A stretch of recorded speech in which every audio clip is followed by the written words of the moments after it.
Avropada hər şey salamlayız dostlar. Mən Seyfəddin. Bu videomuzda sizlərə Porsche'da 1 saatlıq əmək haqqı ilə özünüzə yeməyə nə ala bilərsiniz, sizlərə onları göstərəcəm.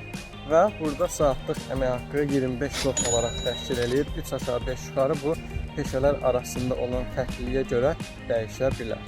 Demək, daxil olun marketə və buradan biz burgerimizi götürürük. 2 ədəd toyuq burgeri. Bunun bir ədədi isə 8.99 olaraq təşkil eləyir. Yeməkdən sonra isə 2 ədəd şirniyyat, bunun da dənəsi 1.35 kilo təşkil eləyir və olmazsa olmazımız bir ədəd də içməyə Sprite. Gördüyünüz 1 ədəd Sprite, 2 ədəd burger və 2 ədəd şirniyyat bizdə cəmi tutdu 25 slot. Qiymətə çalfan torba daxil deyil, yəni evdən götürmüşəm. Və burada da qiymətlər belə.